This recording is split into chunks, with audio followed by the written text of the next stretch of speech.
सुप्रभात प्यारे बच्चों, कैसे हैं आप सब। आशा करती हूँ कि आप सब सपरिवार स्वस्थ होंगे। बच्चों, पिछली कक्षा में हमने अपना पाठ काल पढ़ा था, ठीक है। आज की कक्षा में हम अपना पाठ उपसर्ग तथा प्रत्यय पढ़ेंगे, ठीक है। ये हमारा पाठ नंबर 15, उपसर्ग तथा प्रत्यय। सबसे पहले हम पढ़ेंगे बच्चों उपसर्ग। उपसर्ग किसे कहते हैं, है ना। उपसर्ग किसे कहते हैं? जो शब्दांश किसी शब्द से पहले जुड़कर उसका अर्थ बदल देते हैं, है ना, उन्हें हम क्या कहते हैं? उपसर्ग कहते हैं। क्या बोला मैंने? जो शब्दांश किसी शब्द के पहले जुड़कर, उसके शब्द से पहले जुड़कर उसका पूरा अर्थ ही बदल देते हैं, यानी कि उसका मीनिंग ही बदल देते हैं, उसे हम क्या कहते हैं? उपसर्ग कहते हैं। ये आप सभी जानते हैं बच्चों की शब्द कैसे बनते हैं। वर्णों के मेल से शब्द बनते हैं और शब्दों से अन्य शब्द भी बनाए जाते हैं। जब हम किसी शब्द से पूर्व या बाद में कोई शब्दांश जोड़ देते हैं तो एक क्या बन जाता है? एक नया शब्द बन जाता है, ठीक है। और इस नए शब्द से उसके अर्थ में जो है, उसके उत्तर में है परिवर्तन आ जाता है। तो चलिए बच्चों, हम सबसे पहले पढ़ते हैं। ये देखिए, नीचे कुछ उपसर्ग दिए गए हैं, जोड़कर शब्द बनाए गए हैं, तो जो उन्हें हम ध्यान से पढ़ते हैं। उपसर्ग क्या है हमारा? ए, और शब्द है हमारा बच्चों सत्य। समझ आ रहा है आपको? देखिए, शब्द हमारा है सत्य और नया शब्द हमने क्या बनाना है। जैसे देखो, मैंने इसमें पढ़ा था आपको, जो शब्दांश किसी शब्द से पहले जुड़कर उसका अर्थ बदल देते हैं उसे हम क्या कहते हैं? उपसर्ग। अब जैसे उपसर्ग में हमने क्या जोड़ा? ए, और शब्द हमारा क्या था? सत्य। तो ये ए जोड़कर ए जमा सत्य क्या बन गया बच्चों? ए सत्य। सत्य का मतलब होता है सत्य वचन बोलना, बिल्कुल ठीक बात बोलना। असत्य मतलब झूठ बोलना। से जमा फल यानी कि सफल। कु जमा पुत्र, कुपुत्र बुरा पुत्र। वि जमा ज्ञान, विज्ञान साइंस। प्र जमा गति, गति मतलब खाली होता है चाल, और प्रगति मतलब होता है उन्नति, ठीक है। दुर प्लस जन, ठीक है। दुर हमने इससे पहले क्या जोड़ा है? जन से पहले दुर जोड़ा है हमने, तो यहाँ पर क्या बन गया? दुर्जन। ए जमा मर, अमर। सु जमा विचार, सुविचार। नेक्स्ट देखिए बच्चों, नेक्स्ट में क्या है हमारा? जीवन। जीवन में हमने उपसर्ग क्या जोड़ा? बड़ा आ, आजीवन। सु प्लस गंध, सुगंध। इन शब्दों में हमने क्या जोड़ना है? उपसर्ग जोड़ना है। क्या बताया था मैंने? उपसर्ग जो है पहले लगते हैं। अब हम बाद में जब प्रत्यय पढ़ेंगे तो आपको मैं समझाऊंगी कि प्रत्यय कब लगता है। अप जमा मान, अपमान। उप जमा योग, उपयोग। प्रति जमा दिन, प्रतिदिन मतलब हर रोज। निर्जमा बल, निर्बल मतलब कमजोर।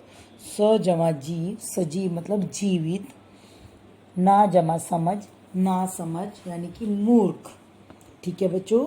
हमने उपसर्ग जो है ना शब्द से पहले लगाया है, और शब्द से पहले उपसर्ग लगाकर हमने क्या बनाया है? एक नया शब्द बनाया है, ठीक। ओके, नेक्स्ट टॉपिक है बच्चों हमारा प्रत्यय।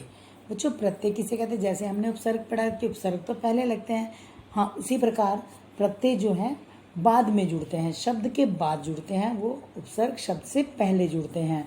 देखिए, जो शब्दांश किसी शब्द के बाद जोड़कर उसका अर्थ बदल देते हैं उसे हम क्या कहते हैं? प्रत्यय कहते हैं। प्रत्यय वे शब्दांश होते हैं जो किसी मूल शब्द के अंत में जुड़कर उसका अर्थ बदलते हैं। जैसे बच्चा प्लस पन, बचपन। चमक प्लस इला, चमकीला। देखो, पहले हमने आगे जोड़ा था, अब हमने ये बाद में जोड़े हैं इसमें। सुंदर प्लस था, सुंदरता।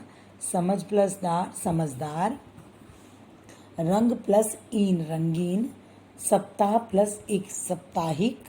कठिन प्लस आई, कठिनाई। भारत प्लस ये, भारतीय। समझ आ रहा है बेटा? नेक्स्ट देखिए, आपके पास नीचे कुछ शब्द प्रत्यय जोड़कर बनाए गए हैं। देखिए ये तो हमारा शब्द है।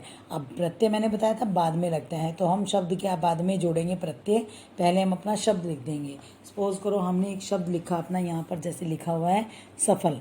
सफल के बाद हमने प्रत्यय जोड़ा ता। सफल जमा ता क्या बन गया नया शब्द सफलता। चढ़ जमा आई चढ़ाई। दिख जमा आवट दिखावट। राष्ट्र जमा ईयर राष्ट्रीय। ध्यान से पढ़े बच्चों। कृपा जमा आलू कृपालू। विश्व जमा एला विशैला। रंग जमा ईला रंगीला।